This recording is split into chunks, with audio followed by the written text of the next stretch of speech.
welcome to the Big Buck Registry's Deer Hunting Podcast. How are you, my friend? What's going on? I'm doing good. How are you?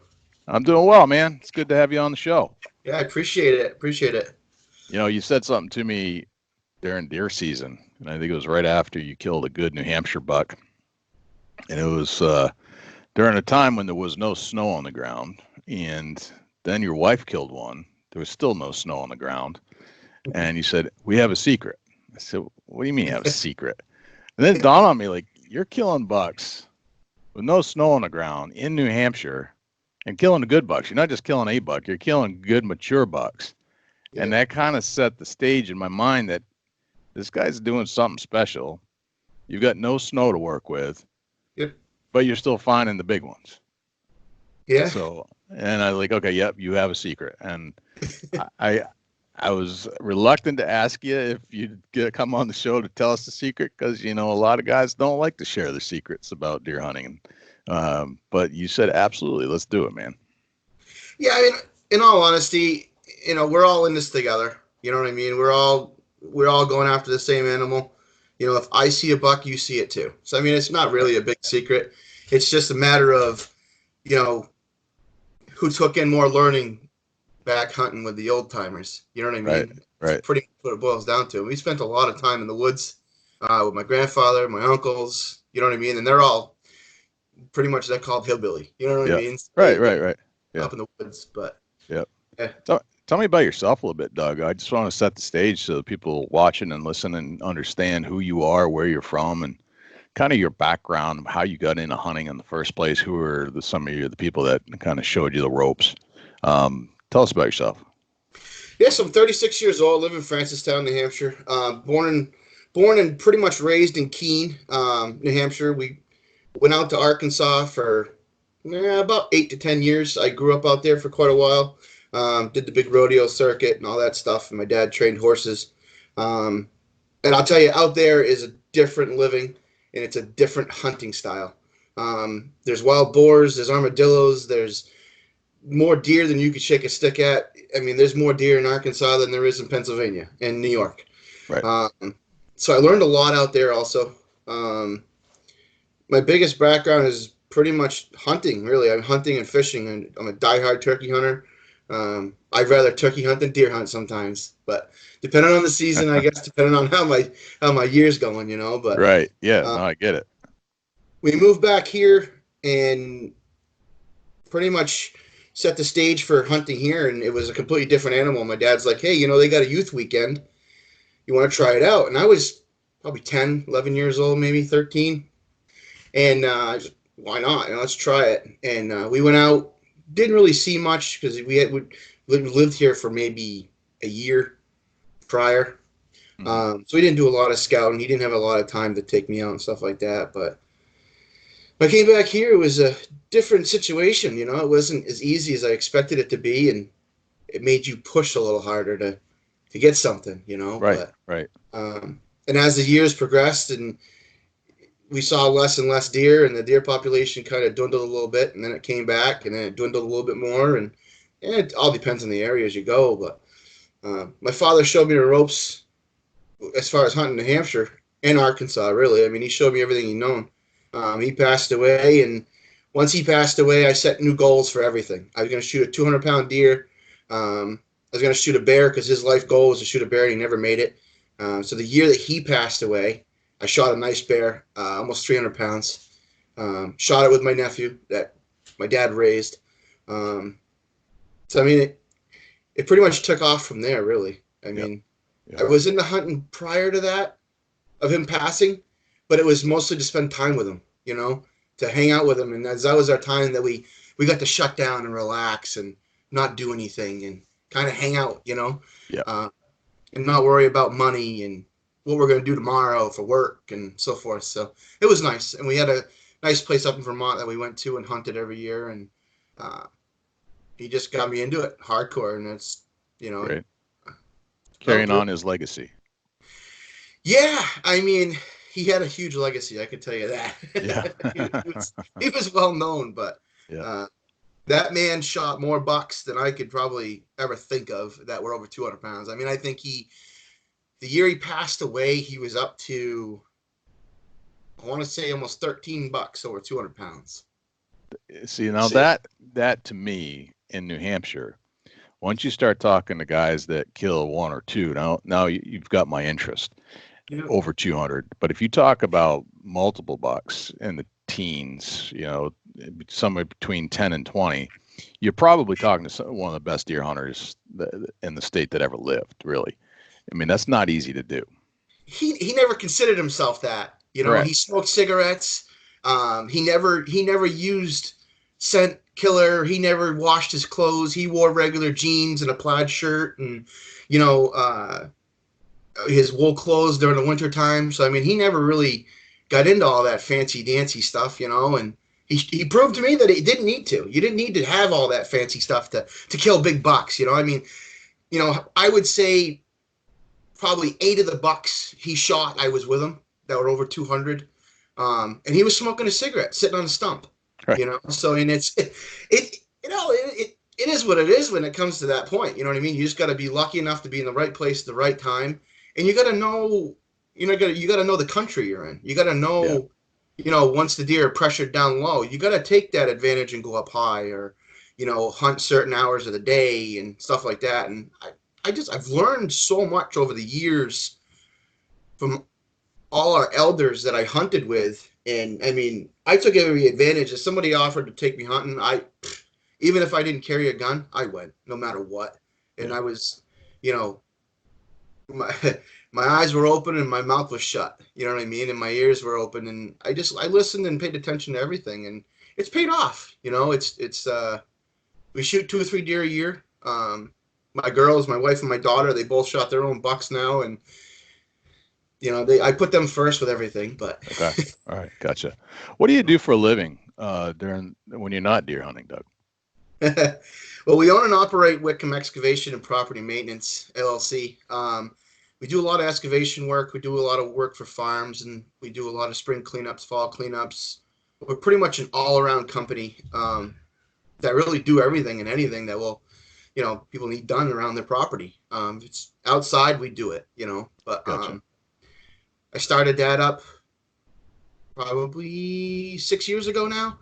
And one of the main reasons was that is so I can go hunting. I can make some more time for myself and my family and to go hunting, Right. And I just got sick of working for everybody else and making everybody else money, and said, you know what, I'm gonna take a few months off, do some hunting, and figure myself out. And the best place to do it's in the woods. That's right.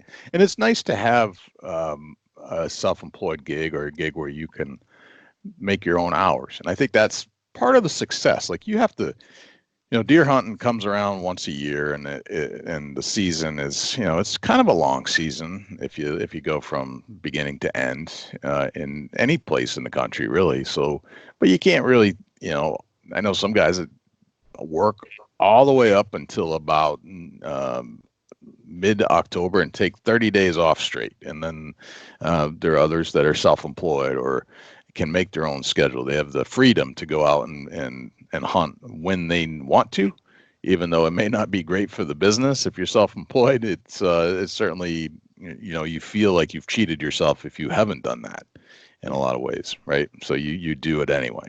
Yeah, I mean, I can't necessarily say I'm going to take, work all the way up to, October and take a couple months off and go hunting. That never happens. Even if I plan on it and put the money away, or it just doesn't happen. I mean, we work year round.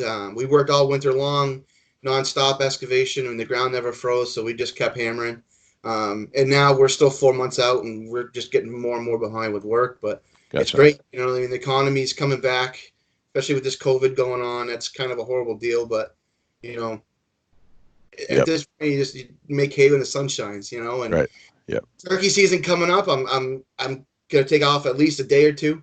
I know, like 4 or 5 years in a row, I told the wife I'm not gonna shoot the first bird I see, but the first bird that walks in is usually the big one. So usually about 6:30, 7 o'clock in the morning, open a day, I'm done. But right.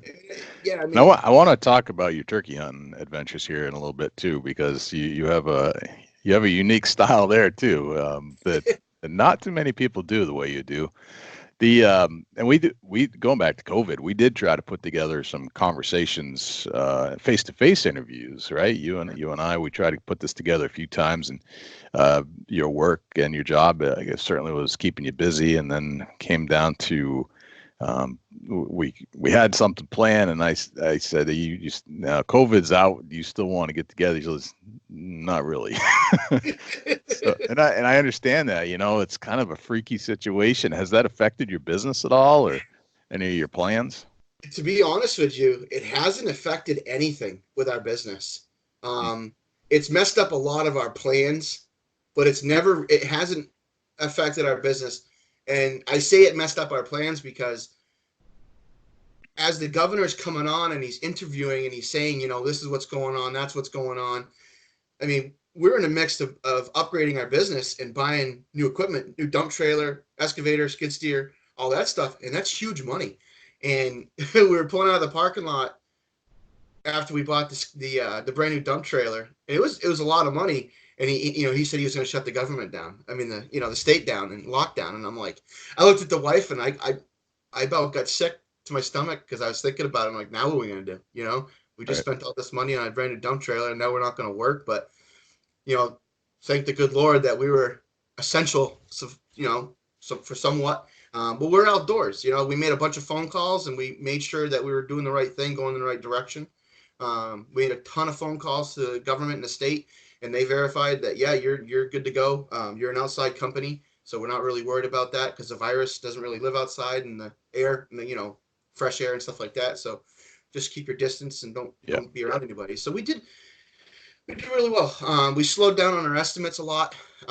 Customers would stay in the house. We would do the estimate live, feed or whatever, and just kind of do it that way. But I mean, it hasn't really.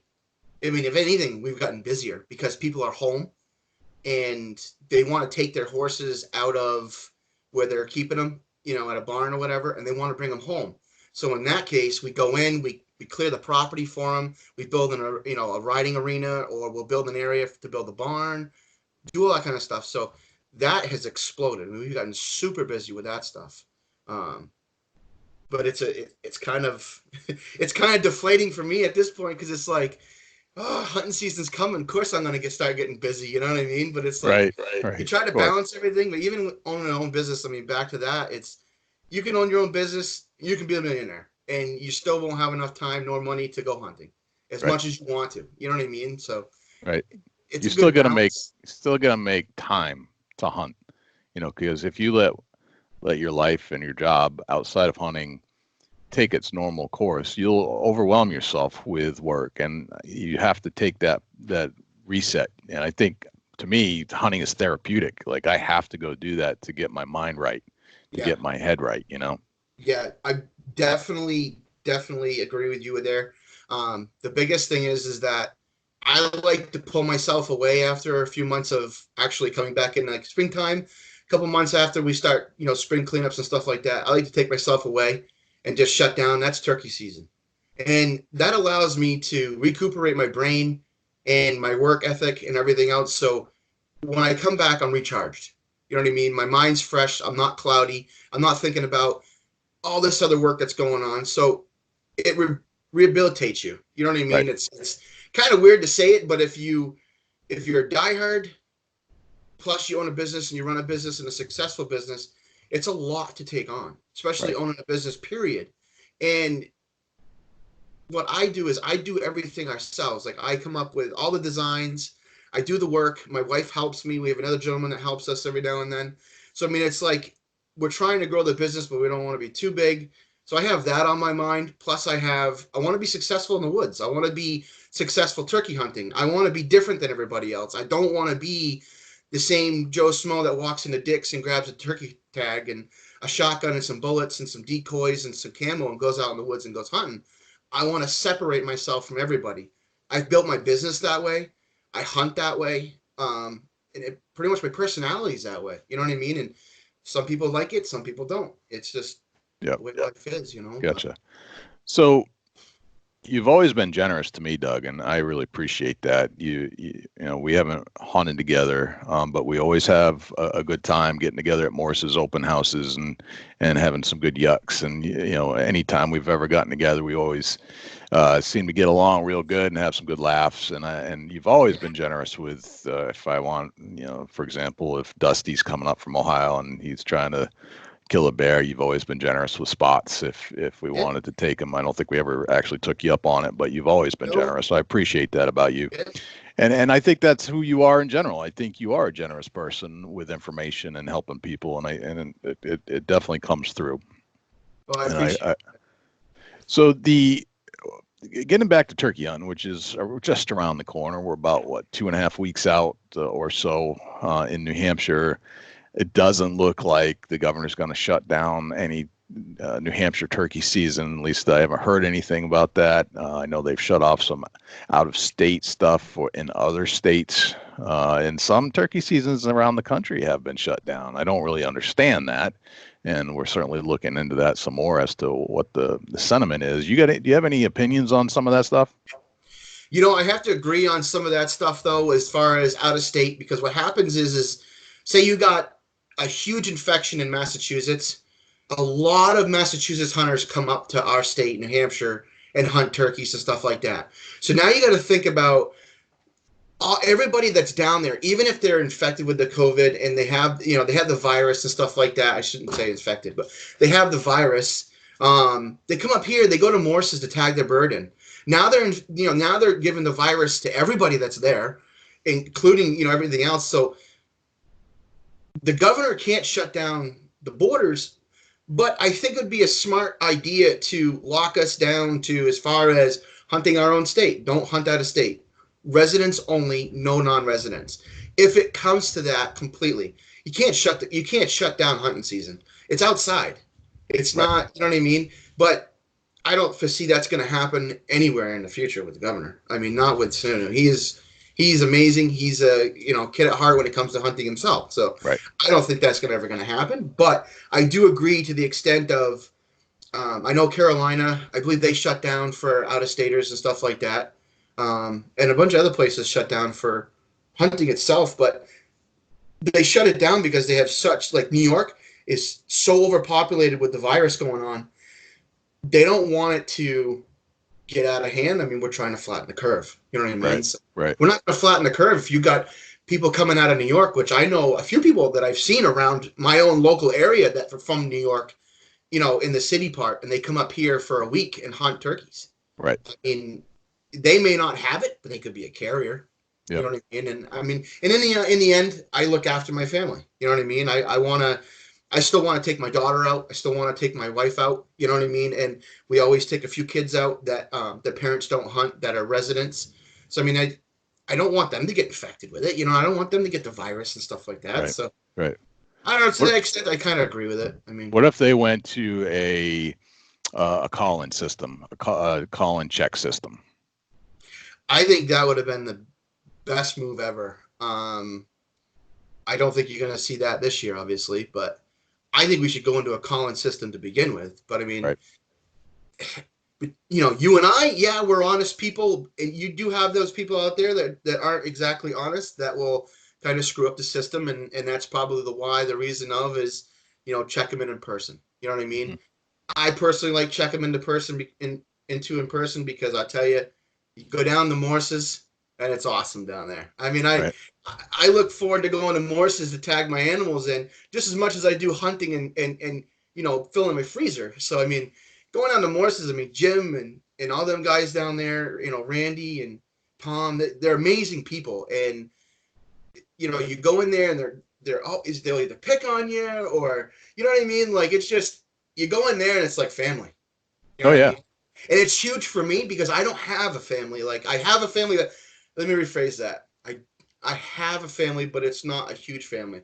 Just my wife, my kid, my daughter, you know what I mean? And I don't have a ton of people in my family anymore. Like, pretty much they've all passed away and moved on, or, they live in other states and we just don't communicate anymore. Yep. So when I go down there, it's like, hey, look what I got. You know what I mean? It's pretty much bringing it to my dad again, and they're just as excited as you are, and it's great, you know. And They are, yeah. And you get a good ribbon when you go down there, no matter what you've killed. no matter what it is. I mean, I've walked in there on some oops shots, and I'd shot, I've shot a Jake before. It was like 13 and a half pounds, and I'll never live it down. But you know what, though? That was one of the best hunts I've ever been on in my life. Yeah. And I told that to them guys, and they're like, that's the best part about it. It's not about how big it is or whatever. It's about the hunt. You know what I mean? And to me, when I take an animal's life, I'm taking it to feed my family. I'm not taking it for a trophy. I've never shot a deer as a trophy. The deer I shot this year were absolutely trophy. My wife, absolutely trophy. But I can tell you right now, we're more blessed and thankful that we shot both of those deer now that the COVID virus is here, because we've not gone to the grocery store to buy meat. Right. Not an ounce. And it's amazing because it was almost like God blessed us with that, knowing that something was going to happen and preparing us for the future. You know what I mean? Right. I'm not the big churchy person, but I believe in stuff like that, Yeah, right. It makes you wonder. Everything happens for a reason. I'm a firm believer of that. But yeah, I mean, it's huge. I mean, so back to the calling in situation. I think we're better off staying where we're at. You know what I mean? Right. You'll take away from a lot of that stuff, You'll take away from a lot of the time going down to Morse's or your local gun shops and stuff like that. That's the only time people ever go there is when they go to tagging an animal, So. Yep. Gotcha.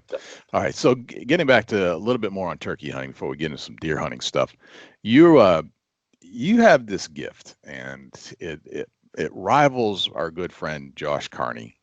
And Josh is a master vocalist when it comes to imitating animal sounds of all kinds. And you are in that same category. You use mouth calls. I back that up. Not mouth calls. Mouth calls are the things you put in your mouth. You don't even use that. You just use your own natural voice to recreate all turkey sounds, and in a very effective manner. Like every time I've ever asked you or just looked on your social media profiles, you've usually tagged out on the first day, and then you're out taking everybody else out to hunt using your style. Can you describe and maybe even demonstrate some of your calling abilities and how you kind of got into just using natural vocal sounds to call turkeys? Well, I tell you, we'll start off with how I learned how to do it. How's that? Yeah. So it's a real funny story. One of my best friends and I, Ben Kramer, him and I are diehard turkey hunters together. And we were out turkey hunting one morning, and it was pouring rain. And I mean pouring. And we both looked at each other like, dude, I don't care if it's thunder and lightning. We're getting a bird today. So one way or another, it happened. But long story short, our turkey calls weren't waterproof. So I said to him, hey, bud, let me try to mimic this hen, because we had a hen going off, and she was ready to battle, like unbelievable. So I took it upon myself to kind of like mimic her a little bit. And he looked at me and he was like, dude, that's incredible. Keep doing it. Like the town's gobbling. So we got into it doing that. And I just kept practicing. And we ended up screwing up that hunt because I wasn't doing a very good job. We went somewhere else, and I'm like, let me try the purr and the putt. So we did the purr and the putt, and it worked really well. The tom came in, and we smoked them. And after that, it was like we both talked to each other and we're like, dude, we don't need turkey calls anymore. We just need your voice. So I practiced a lot. I sat down on my phone and I Googled a bunch of the turkey calling things because I mean, again, I wasn't really introduced to the turkey hunting. I kind of introduced myself to it. So I had to learn everything about the turkey hunting situation because my dad wasn't really a big turkey hunter. So I wanted to do it because I just wanted to be outside. And I learned how to do that. I Googled all the voices that the turkeys do and all the noises and stuff like that, and their drumming and everything. And I just sat down in a quiet room and just by myself and just started doing all that stuff and trying to mimic everything. And it got bigger and bigger and bigger. And eventually I, told the wife and showed the kid and everything else. And they were like, dude, you gotta do a calling competition. And I'm like, I don't know. So I posted a video and there was a big competition going on in KTP, Critter Trading Post in Maine. And the wife's like, I love a road trip. I'm like, all right, we'll go do it. So I practiced really well and went up there and I ended up taking second out up there. And it was against some big dudes up there. I mean, there was like, these guys did world finals and stuff. And it was hard to judge me. And even the judges said that because I missed one call. I passed on one call. And he said if I didn't pass on that one call, I probably would have took it. But he said that, and he was a Quaker boy, I believe it was. He was a big hunter at Quaker boy. I don't remember the name off the top of my head right now, but he gave my daughter a bunch of stuff, all signed, autographed, a bunch of stuff. And he told me flat out, he's like, dude, don't stop what you're doing. You're blessed. You have got a gift. And he's like, and always remember, it's not what everybody else thinks. It's what's at the end of that barrel, holding that beard, is the judge of everybody. And if you can get him in, don't worry about what everybody else thinks. Because, I mean, I've had people, you don't know what you're doing. That doesn't sound right. Doesn't sound good. This and that. And everybody has their opinion, But yeah, no, I mean, the calling competitions are cool, and I think I actually recorded you at one of these down in Concord one time, and you were the only one that one too, yeah. Yeah, you were the only one that didn't have a device to assist. You were the only natural caller, and I was blown away at how authentic it sounded. And you're right, it doesn't. These competitions are set up to encourage the calling in the sport, and I understand that, but that's not really the test, right? The test is not the human judge. The test is the bird. That's really why you're doing it, and the rest of it's kind of a side gig, kind of fun, kind of to entertain yourself. Would you demonstrate for us a little bit how you call in a tom with your natural calling abilities? Yeah, sure. I don't know how that's going to be on your recording here, but we'll give it a shot. Yeah, I mean, and I'm sure it's not going to be like in person, but let's just show the people what it is you do when you've got a 10-inch rope dragger that's hung up and you want to get them across the stone wall. Yeah. All right, we'll do that. So I have to picture this now.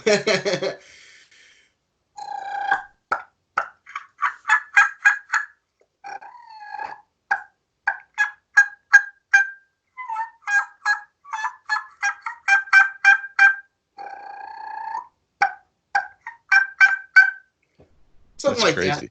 And all you did, you just kind of Googled this stuff, then you just practiced that and figured out how to make those sounds.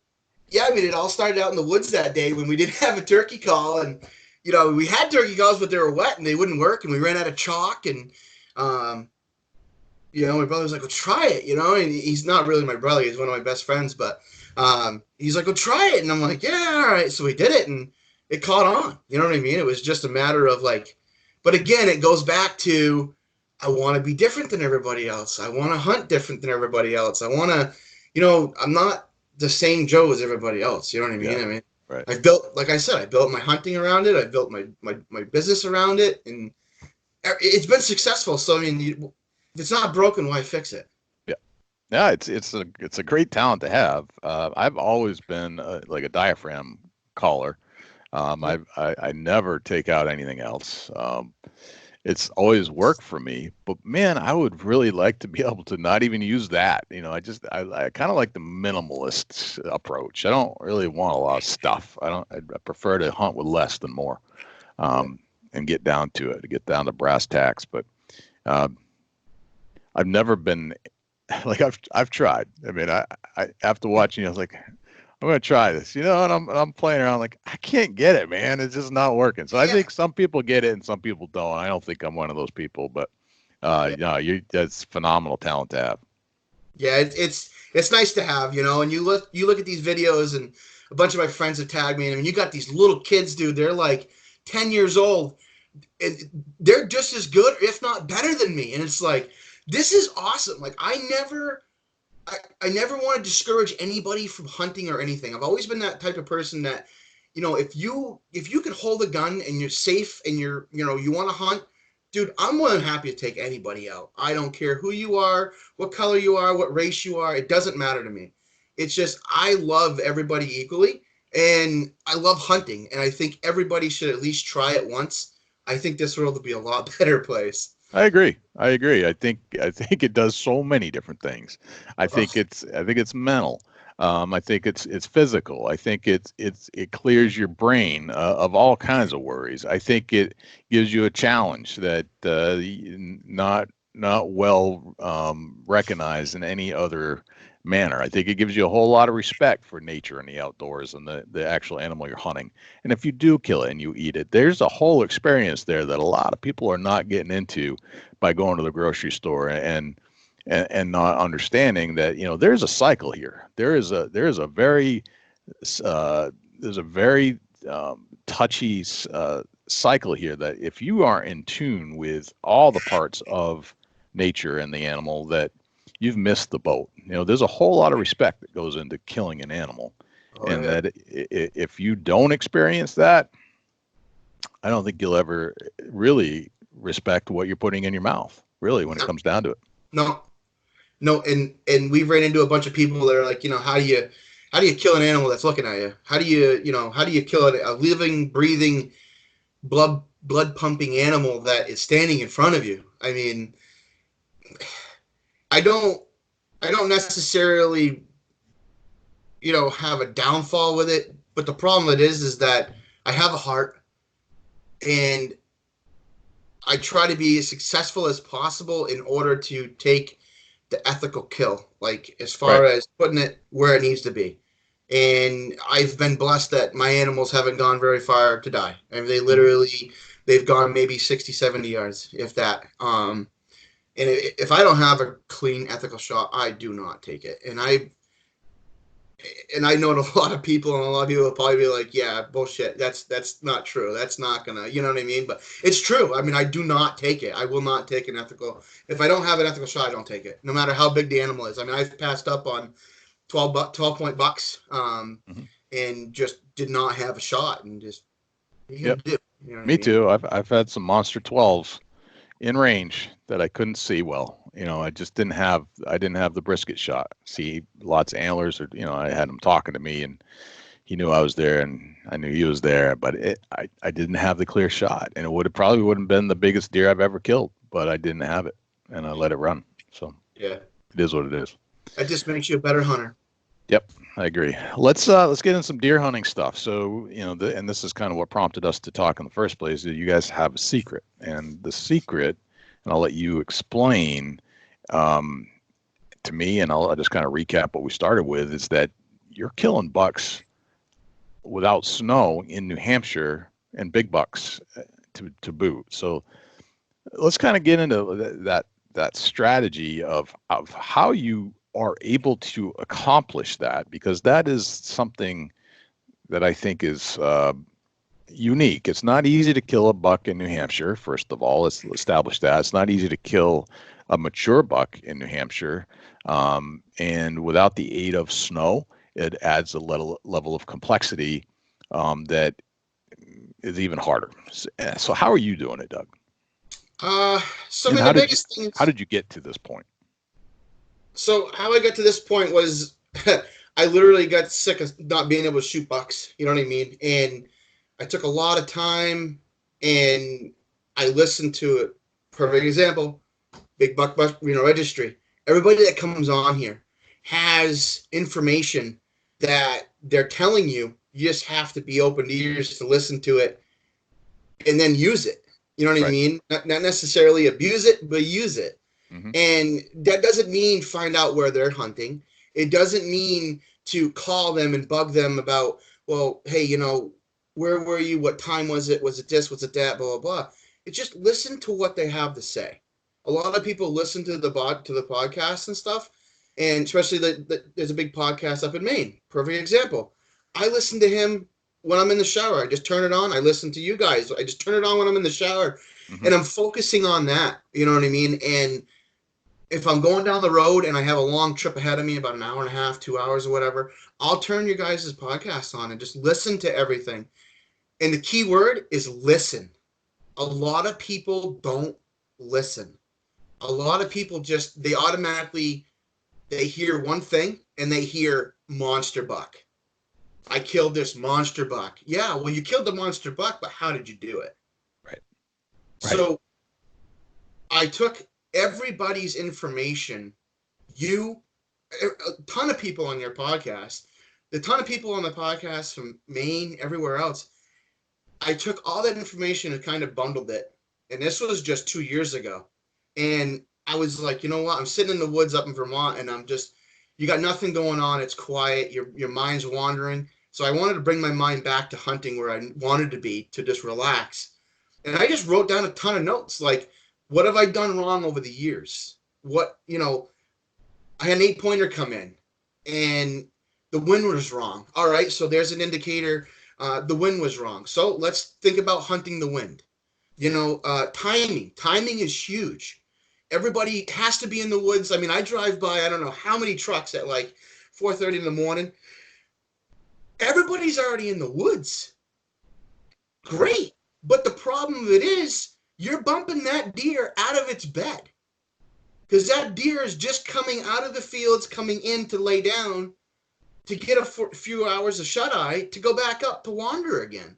So you're pushing this animal into a different area. I mean, I don't know about you, but I've never shot a big buck earlier than 10 o'clock, ever. Right. Oh, my big deer. I mean, I've shot 140-pound does. They have not been shot before 10 o'clock. Mm-hmm. And I'm a firm believer with that. So again, where I went back to is I wrote everything down in a note, and I just kind of duplicated I shot this deer at 10 o'clock. I shot this deer at 11:30. I shot this deer at 1:30. I shot this deer at 10:45. And it's just, you have to think about that. To be successful in this game, you have to look outside the box. You can't follow people. You know what I mean? I mean, to this day, I still have people following me. Like every now and then I'll see them drive by once I get up in the woods or something. You know what I mean? But it's like, people have to think outside the box. They have to, use their own. I mean, the deer, just like us. I mean, they're all different. Every single deer is different. You know what I mean? Different patterns, different everything else.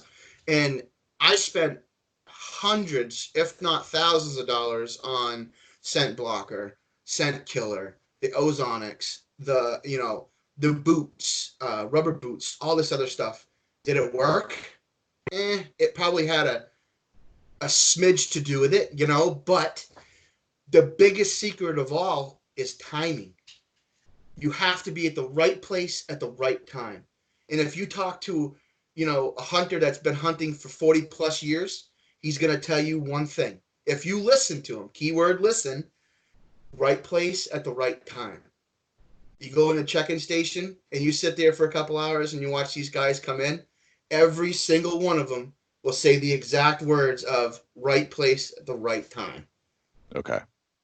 So you started, it looks like you were keeping good notes, almost like a journal entry of your kills, and then went and identified certain patterns of what was occurring. And on the days you were successful, were you also keeping notes on the days that you were not successful? Oh, yeah. Okay. Oh, definitely. Yeah. So leading up to the buck I shot this year, my nephew and I went out for 3 days straight, 12-hour days. And I'm like, we didn't see maybe 2 deer. We're like, what are we doing wrong? You know what I mean? And I sat down and I was just like, what am I doing wrong? Am I hunting too hard? What you can do, you can hunt too hard. You push yourself too hard, you make huge mistakes that you don't realize you're making. That's what we were doing. We were doing huge mistakes. We were just bumping these deer all over the place. Deer can see a tick a mile away. They can smell a mile away. They can hear a twig break a mile away. So you have to be one step ahead of that animal. Especially the bigger they are, the smarter they are. Okay. And it's great if you have snow and you can track and you get lucky, stuff like that. But when you don't have snow, you have to turn to whatever works. And literally, it just, timing is everything. When we were seeing the deer, This was a week prior to when I shot my big buck, and a week and a half or 2 weeks prior to my wife shooting hers. I realized the mistake we were making was the timing when we were going into the woods. We were going into the woods at dark and coming out at dark, and that doesn't make it great, because everybody's like, oh man, I hunt from sun up to sundown and I don't see anything. Oh, I seen this or I seen that. But the best time of it is that you're not hearing people when they say, well, listen, I saw this 10-pointer at 10:30. I saw, this monster 8 cross the road at 11 o'clock when I was heading to lunch. Right. So you'll if you listen and pay attention to what people say, or even just what you're doing. Like, we go to lunch all the time, and we usually just go to the store, grab a quick sandwich or something, just to kind of get away from the area, let it settle a little bit. And 90% of the time, we see a deer crossing the road when we're going to the store.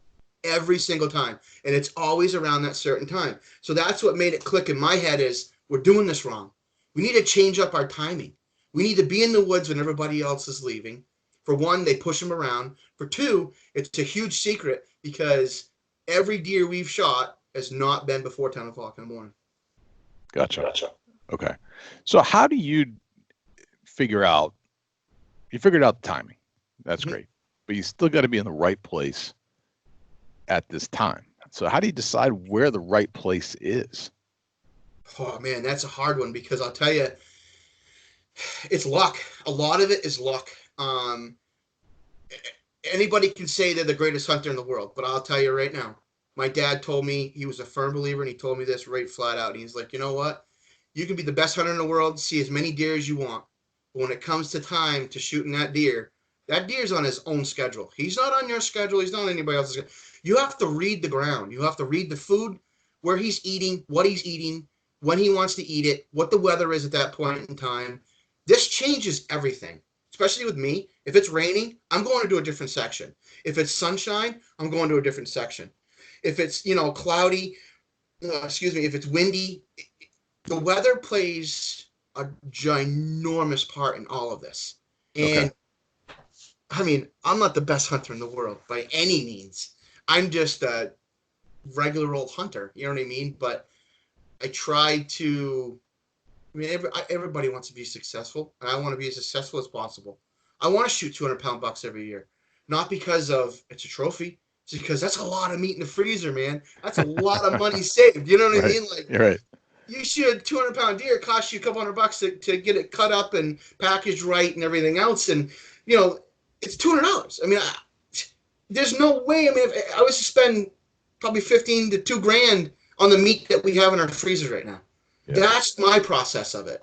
Which it doesn't make a change if you're going out for a trophy for a buck or if you're going out to meat hunt. It's not going to change any of that. Yeah. But the biggest thing is we'll get back to is the weather. That boils down to the area. So now back to the area. The area is difficult because you hunt swamps, you hunt power lines, you hunt big thick woods, you hunt all this other stuff, and a lot of these guys use cameras, and now they got these real fancy cameras that you don't even need to leave your house. Right. I have not used a camera at all since I've been hunting. My dad never used a camera ever. He never used a trip line, timer, nothing. It just literally, the morning of, you hit the woods, and at that point in time, you look and see what's on the ground. And it doesn't need to be snow, doesn't need to be rain, doesn't need to be. You look at the poop, you look at the size of their poop, you look at their pee, you look at their tracks, where they're heading, all that stuff. That is what means everything. You can get cameras all year long with deer on it. Okay? You can get cameras all year long with deer on it. Come hunting season, are those deer in the same spot? No. There you go. Nor are they in the same spot at different times of the day. There you go. Right? Could be that same time of year, different times of day, they're in different spots. So you can start to identify a pattern, but if your pattern is that they're showing up at midnight or 3 o'clock in the morning, that doesn't help. Yeah. You got to figure out where they're going at at sunrise or at midday. That's where you got to figure it out, right? So you're talking about sign. You're not talking about, you're not using cameras. You're talking about the sign that's on the ground. And that's very interesting because that has been described in a few of our podcasts about the sign is more important than finding the site than the sighting of the deer. Yeah. And I found that to be very true as well. So if I find the sign, I know the deer in that area somewhere, especially if it's fresh and it's the right sign. So let's talk about the right sign. Yep. What is the right sign? Like, what gets you excited when you come across the right pee, the right poop, the right track? What is it you are looking for in particular to get you say, okay, this is the spot I need to be in at this time? So we'll do a perfect example of when I shot my buck last year. My big buck I got. We walked in the woods. I was heading to my tree stand, and my nephew went down and around heading his stand, and he stopped and he said, "Hey, look!" And the buck just made a fresh scrape, and I mean the freshest scrape you could ever think of. And not even 10 to 15 feet from that, he peed. So that told me right then and there, he just got out of his bed. He is bedding in this area. He just got up. He's not far. So we backed out, came up with a game plan, and I said, you know what? I'm going to be here the rest of the day. Let's grab some snacks out of the truck and hammer this. We're going to kill him.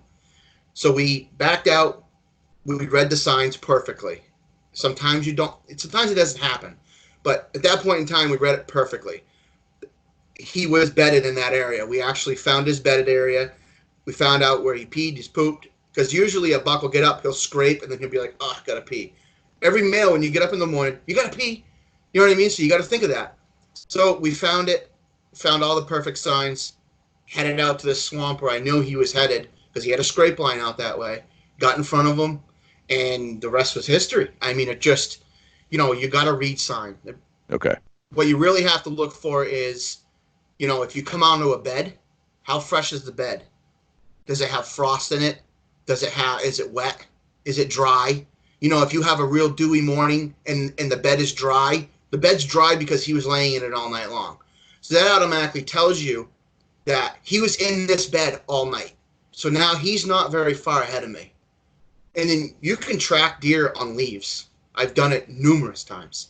That's the other sign you got to look for. If you're hunting a big trophy buck and that's your thing, perfect, good for you. Find how heavy he is, you know what I mean, and follow that trail. It's different than snow, you know what I mean. You may get to the end of that trail and it's a ginormous doe, but you're teaching yourself how to track that deer, and right. That alone is a trophy. That alone is success. You know what I mean? That's just as good as getting a deer in a freezer. So. And to me, there are, you can get on a big track, and sometimes you can mistake a big track that could be just this huge doe, but does will do different things, right? They'll walk a little different, and it might be a little harder to see on wet, like a wet leaves or things like that. But they also move different. They also do different things along the way than a buck would, for sure. The way they move around a branch, for example, or move under a piece of brush. You can tell if they've bumped something, or maybe they'll do a little scrape or a little rub or something like that along the way. That'll give you that indication. Okay, this is definitely that track that I was on. And you get on them, but a lot of times tracks lead to other tracks, and then you can find maybe you follow that big doe for a little bit. Eventually, they're probably going to bump into a buck, and then there's a better sign right there. So, deer lead to deer is one of my 10 commandments, right? They do interact. Where there's one, there's others. That's right. But I tell you, if I can give any information, it's just keep going. Don't give up. You know what I mean?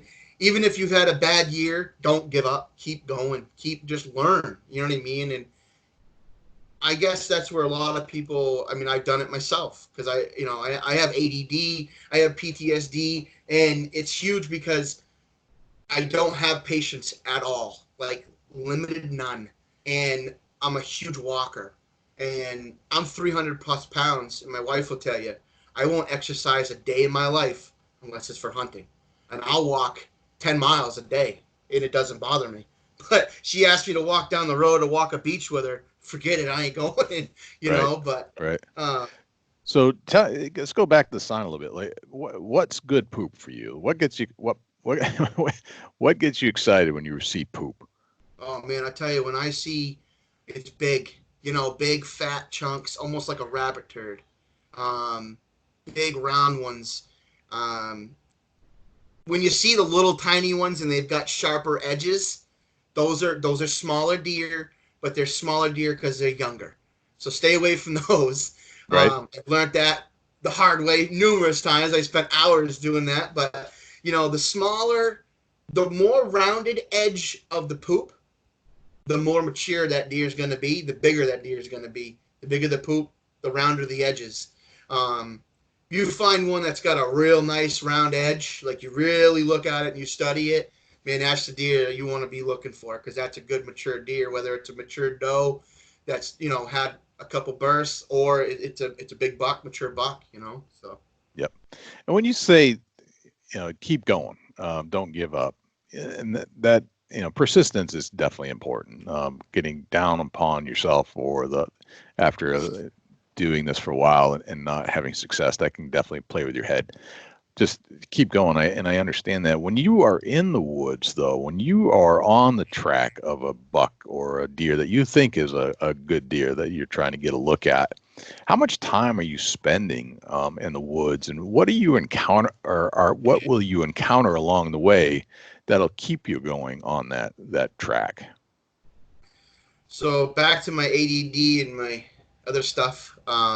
I have to keep going with signs. Something has to be there showing me that deer is still there. It's still going.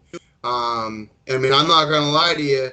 There's been one time that I come up on a big deer and it was a gut pile. You know what I mean? I tracked this thing for days, and I would ribbon off a piece where I left off his track, and I would throw a few ribbons on the way out to my truck, and then the next morning go right back in, get right back on that same trail, and make sure I'm on that same deer. But I mean, the biggest thing is you don't want to stop. I mean, just keep going. If that deer keeps giving you sign to follow, just keep following.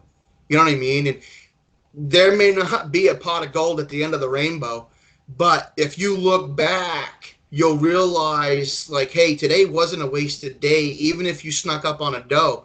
Because again, if you can get clear, a good clear shot, or you get close enough to see a deer, that alone, man, should be a trophy. Because getting close to a deer is nearly impossible in New Hampshire. You know what I mean? Right. Let alone walk up on one in a bed, which I've done numerous times. But again, you can't give up. You have to keep going, but only keep going if that deer still shows you sign.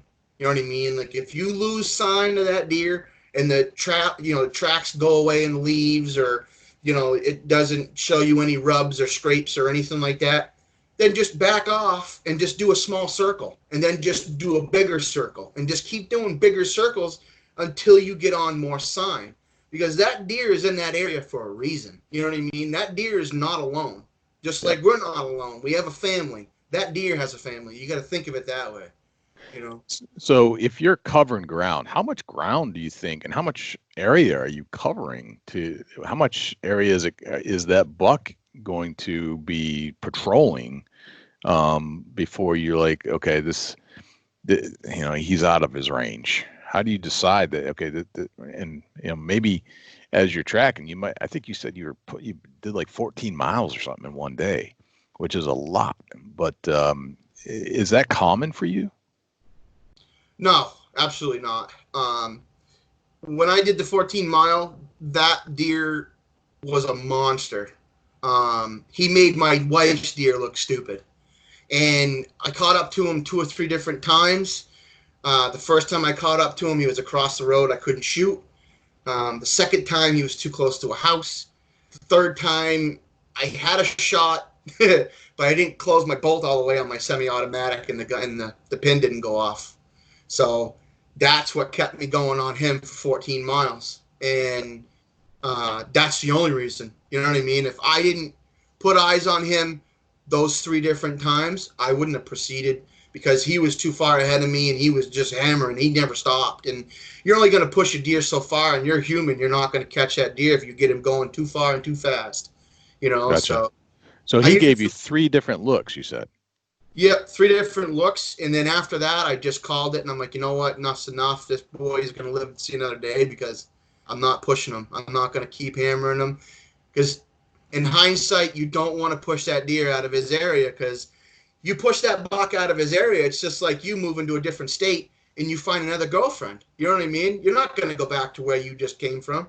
Right. Same thing with him. He finds another girlfriend in the area. He ain't going back to where he was. You know what I mean? So you got to think of it that way. So you can't spend a ton of time. My biggest thing is I don't hunt huge pieces of woods, like 300 acres plus. I hunt small pieces. That's the key to it. What's small to you? 50, 60 acres. Okay. Of woods.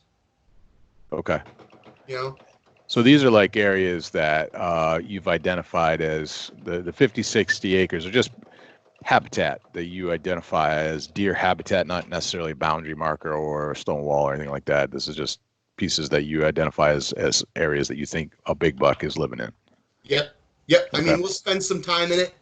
I mean, literally, it takes 10 minutes to get out of your vehicle, walk in the woods, ask permission first, even if it's not posted, find out who owns the property, knock on the door, be polite, and be like, do you mind if I hunt your property? They may say no. And if they say no, just respect that and move on. Even if there is a monster buck in there. You know what I mean? But, I mean, the biggest thing is ask permission first. If they give you permission, then proceed. Go in. You only need to go in 10, 20 feet and just scout around a little bit. That alone will tell you what's going on out there. You know what I mean? Right. Do you is there any commonality to the pieces of property that you're encountering? Like, you know, you're a good identifier of patterns. You kept journals. You were looking at certain times of the day. You were looking at certain areas, certain weather patterns. Is there any kind of like commonality to the places that you're actually killing the bucks, or where you started out on? Are these 60-acre spots? Do they have anything in common? Yeah, they have a lot in common. 90% of them have swamp abutting it. Every one of my properties I hunt, there's a brook that runs through it, so you have fresh water at all times. The other thing is you want to pay very good attention of, their food source, their water source, and their bedding area. It's the 3 areas you want to really, look at, because they have sight, smell, and sound. So they're going to hear a running brook. That's where they're going to go once they're hit. You know what I mean? If you put a shot on one, they're going to go to water.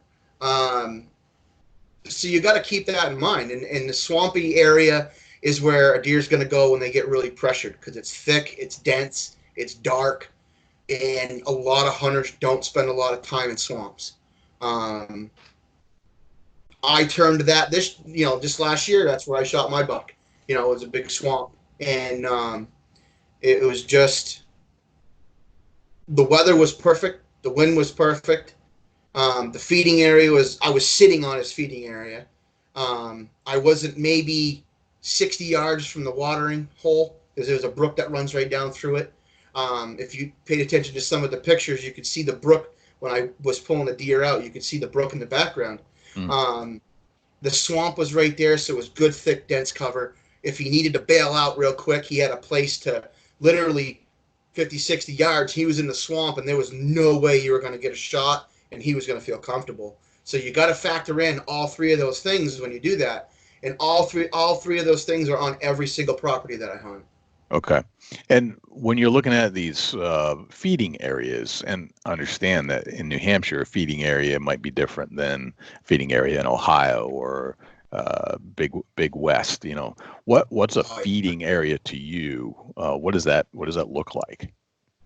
So what I really focus on in early season, so we'll say bow season, are fields. I really focus on fields, swamps, but not big swamps, small swamps that are just abutting fields that are a little bit wet. They never dry up. because again, during the bow season, I focus on doe. That's the first animal I'm going to put in the freezer. So I focus on doe for my bow, and I focus on fields, acorns, beech nuts, whatever I could find as far as feed wise. But I will tell you, in the past, I've noticed a lot of stuff with, because I'll cut a deer belly open and I'll investigate it, once we kill it. Every one of my does, I've never killed a buck with my bow.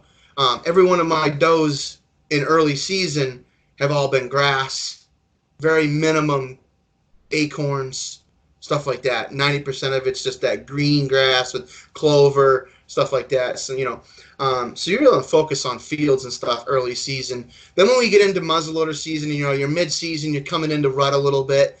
You want to focus on more or less fatty foods, acorns, beech nuts, stuff like that. So where you see a lot of turkeys later on in the season, you want to focus on that area, because where the turkeys are, the deer are going to be, because the turkeys are eating all the deer poop. And a lot of people don't realize that because they didn't. Again, you gotta really focus on this stuff. But when you see deer, you'll see turkeys, and everybody's like, "Oh, the turkeys are eating the deer feed." Well, not necessarily. You shoot a turkey and you cut a turkey open. You see a lot of grass. You see very, very few beech nuts, acorns, like limited stuff. But you see a lot of deer poop because they're eating deer poop. Absolutely. Interesting. You didn't know that? I've never heard that before. Yeah. No, you're the first person to ever tell me that. Yeah, you cut open a turkey's stomach, where it digested, where its pellet is, where it breaks down the food. Don't cut open its stomach, because that's just going to be grass and stuff like that. You cut open where, I don't remember what it's called. It's a gullet or whatever. Yeah, but it actually grinds up their food for them. Okay, if you cut that open and you look inside that, you're going to find 90% of that is just grainy deer poop. Because the deer break down the acorns, the beech nuts. Because turkey ain't going to swallow an acorn.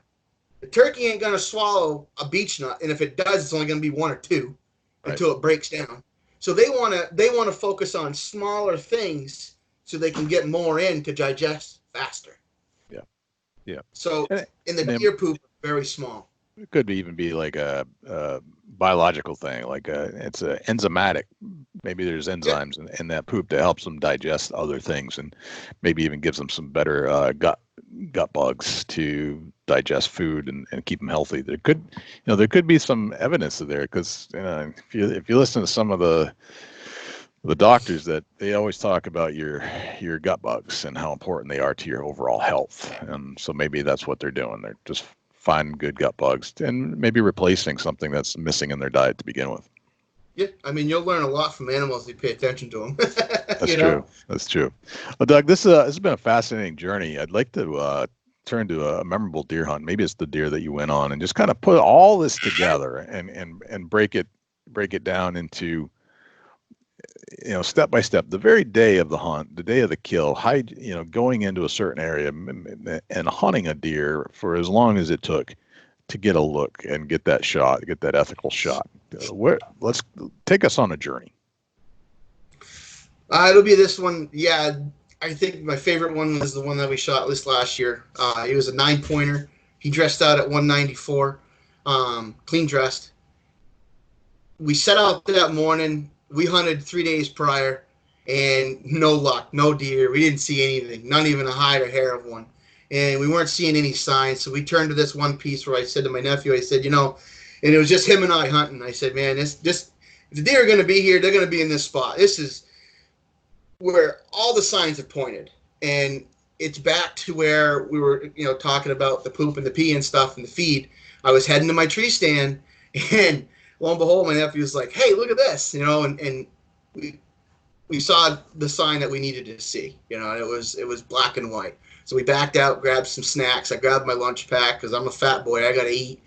I headed in. I followed the brook up. Now, I did the brook because the brook covered my sound walking in the leaves. The battling of the brook covered that. So if he was bedding, which I thought he was, up on the hemlock stand, which he was bedded up there, we did figure that out. I walked down that brook and I dropped my nephew off way down the other end of the property, and he was just going to work his way back towards me at dark. He was going to go down there and sit in one of his other spots, and then he was going to work his way back towards me just before legal shooting time ended, and meet at the truck at dark. So I headed up on this one knob, and I saw more sign than I ever saw all year long, and I said, it's a good spot to have lunch. Maybe a deer thinking the same thing, you know what I mean? It's stupid thinking, but I sat down, opened up my backpack, I grabbed some doe pee, sprayed it on a tree real quick, sat down. I did that just for cover scent. I sat down and I opened up my sandwich and I was getting ready to take a bite, and I looked up and there was this monster 9-pointer staring down. He was on the other side of the ravine looking down in, and he was pretty much just looking where he really wanted to go, and I said, no way. And I have a tendency to get buck fever still, and even all the deer I've killed, I still get buck fever. So I talked myself down. I said, boy, don't mess this one up. He's a good one. It was muzzleloader season, and he come down that ravine. He got halfway down, and he looked up at me, and I said, oh, no, he winded me. And he did a little tail flick, and his ears kind of perked up a little bit, and I said, uh-oh, this is over. It's now or never. So I talked myself down, and I said, you got to breathe. Just concentrate, take a good shot, breathe. And the only shot I had was right dead center of his back, because he was facing downhill. And boy, I put it right in his boiler room. And he hunched up real good, and I didn't reload the gun right away. The smoke cleared, and I see him turn. And he was just on a slow walk up the hill. And I thought to myself instantly, there's no way I just missed this monster buck. No way. So I reloaded the gun. And my nephew, he texted me, and he said, was that you? I said, yeah. And then the conversation ended there, and he knew right away, I'm a pretty good shot. Start working your way this way. So he started working. He was better than 300 yards from me at that point in time. And I got up on this knoll, and I didn't see where he was standing where I shot. You could see the marks where he dug in, where he hunched up real bad. But I'm like, oh, man, there's no blood. There's no hair. 50 caliber bullet, you would see blood, hair, something, And I'm like, geez, this sucks. So I texted him. I said, don't ruin your hunt. Just stop where you're at. Sit down, relax, because I don't think I hit him. And he's like, all right, this and that. So he sat down. And our service there was real spotty, so it was more or less just a guessing game with seeing if he got the message or not. So I proceeded. I went up the hill a little bit, and I'm looking around, and I don't see nothing. And I'm like, I ain't going to give up. I had to have hit him. And no more did I say that. I looked down, and I saw just a little pin drop of blood. And I said, well, I got blood. That's a good sign. I went up about another 50 yards, and he opened up like you dumped a 5-gallon pail of blood on the ground. And I'm like, oh, my God. I was just like, oh, my heart was down in my stomach, at some point in time. And so finally I got up there, and it was weird. Like, I got on his blood trail, and he went up the hill, and I'm like, he's heading up the hill. This isn't right. A deer, if it's hit hard enough, it's not going to go uphill. I know that better than that. But he did. He went up probably 10 yards or so, but he was smart, and I'll tell you how smart he was. He turned around in the exact same spot of where his blood trail was and walked right back down his blood trail. Exact same spot. And then stopped, blood everywhere, and jumped over a ginormous rock, which I don't know how he got over without getting blood on it. And he died on the backside of it. So he wasn't even 10 feet from me for about an hour when I was looking for him. And this whole time, and my nephew finally got up to me, and I'm like, dude, I just lost blood right here. No blood, gone. He just vanished. No tracks, no blood, no nothing. And my nephew's like, hey, look at the blood splatter. I'm like, what are you talking about? He's like, the blood splatter. He's like, it's going the opposite way. I'm like, no way. So instantly we turned around, we followed it, and you could see exactly where I thought there was 5 gallons of blood dumped out. It must have been where he stopped, and I was coming up the hill, and he just bailed. And he bailed over that rock, and that was where he expired right there. But I'll tell you, I never would have found him I had Adam Evans and Desha on speed dial, because I'm like, I know I hit this deer now, and I got good blood, And right. I had him on speed dial like every other time, but didn't need him. He was right there, and it was all history after that. I mean, it was insane to grab a deer like that, and as big as he was. I mean, to me, it was one of the biggest deer I've ever killed. Yeah. So, and I killed a lot of big deer. I killed 10 pointers, 189, and everything else, but it was one of the biggest ones I've killed. And then shortly after, the wife killed hers, so that was even better. Nice. Yeah, you guys had a great year, and it's interesting how they do kind of double back, and they a lot of times the blood trail is more complex than finding them. Yeah. It's astonishing. I've shot deer before, and I had blood everywhere, and I thought sure, but it was when I was a young hunter. I brought every hunter I knew that had 20 plus years experience, and they couldn't find it either. They came to the same conclusion I did: is that I don't know where it went, but you're not going to find it because we have no more blood beyond this one point. Yet you've got it looked like a murder scene. There was blood everywhere. It is what it is. Had no arrow. I had no blood to a spot, and I had guys in there that tracked deer for decades, and they couldn't find it either. So it happens. Yes, It does. Well, excellent, Doug. Let me run 10 rapid fire questions by you. Little personality test here. All right. What's your number one hunting tip of all time? Consistency. That's good. I like that. We all have these things that we love to hunt with, and it's usually maybe it's a trinket or a device or a good luck charm or an actual something or other. And if we leave it in the truck or we leave it at home, it drives us crazy when we don't have it with us. What's that one thing for you? Oh, that's my dad's old hunting license, the last one he had. There you go. That's exactly right. What's your biggest I don't go with that. Right. Yeah, no, I have those types of things too. What's your biggest pet peeve in life? Oh, geez, my biggest pet peeve, man. I have too many of them. Some of us have a lot. I do. Just not having enough patience. Yep. No patience. Yep. Gotcha. How old are you today? 36. 36. All right. What would you tell the 16-year-old Doug Whitcomb, knowing what you know today about life? Oh, boy. Slow down and pay attention. Relax. Yeah. And be nice. Be nice to people. Nice to people. Don't be so mean. You're at a hunting convention somewhere in the world. You meet a stranger. You strike up a conversation. They ask you what you do for a living. What do you tell them? I own and operate my excavation company. You know, and my hunting's my second business, really. I mean, that's feeding my family. Gotcha. Okay. What'd you have for breakfast today? Oh, 2 Hot Pockets. Hot Pockets. Gotcha. 2 Hot Pockets, man. 2 Hot Pockets. Man, you're not afraid, are you? Nope. Nice. All right, you can have your venison jerky. I made some venison jerky. I did have some of that afterwards as a snack. Beautiful. Yeah, that's a good snack. You get your own billboard on the side of a highway. It's a blank canvas. You can put anything you want on it. What would it say?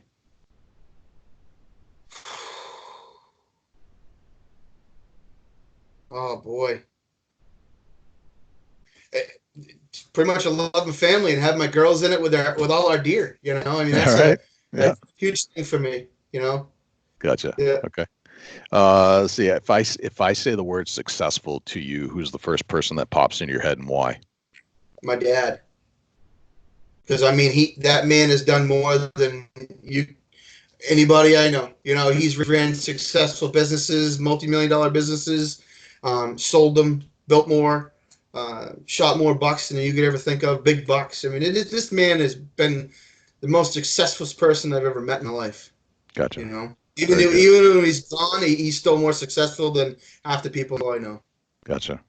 Very good. What's a typical day in your life look like?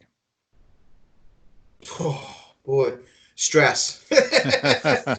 Working nonstop. Getting up in the morning, not eating much for breakfast, eating crappy through the day, but making everybody's dreams come true with their business. You know what I mean? Building their, riding arenas or clearing a piece of property for them to bring their animal home so they can enjoy it the rest of their life and enjoy their life with the kids, make their life outside a little easier with the, doing less for them, because when we come in with a business, our big motto is we are the do in your honeydew list, and the more we do, the less you have to do, the more time you get to spend with your family. Gotcha. Very nice. All right. And then finally, what's a typical deer hunting day in your life look like? Just hitting the ground running nonstop. We get up early in the morning, we cook breakfast, make a sandwich, throw it in the bag, and head out. Water, snacks, and we head out. We do a couple pushes every now and then if there's enough of us. Usually it's just me and the wife or me and the kid, and we just go out, and every day is a scouting day, even during hunting season. Every single day is scouting. You know what I mean? We don't necessarily hunt every day. We scout every day, because every day that deer is going to do something different, and that's the day you're going to cut that deer off and be in the right place at the right time. Gotcha. All right. Very good. All right. Those are the 10 rapid fire questions, Doug. Well done. So sometimes we create more questions than answers on the show after the interview. Where can people find you if they have follow-up questions about this talk we just had? They can email me at dougwhitcomb31@gmail.com. They can text me 603-209-8060, or they can just get on my Facebook page, Doug Whitcomb. You'll see my daughter on there on my profile picture and stuff like that. They can shoot me some private messages or whatever they need to do, and I'm more than happy to help anybody. Or if you're learning to just getting into it, or you want to get into it, I'm more than happy to help anybody. You know what I mean? And I've got a ton of friends that'll do the same thing. So yeah. And that's what I appreciate about you, Doug. You've always been very generous and always willing to bring the next round of hunters in, or even the experienced hunters that need more information, more education, and you're always willing to give it. And I think that's one of the best traits about your personality. It's phenomenal.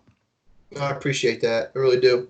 Well, cool, man. It's been a great hour and 16 minutes or so, and I learned a bunch. I appreciate your time, and I really respect what you're doing. And you're a good bud, and then I've always appreciated what you've done for me and any of my friends. Yeah, same thing for you, man. You guys are doing an amazing job down there. You're over there. You guys are awesome. So I really appreciate taking the time and putting me on here, and hopefully we help out some people, I'm sure you will, and I do appreciate you coming on the show, Doug. Let's do it again sometime. All right, buddy, take care.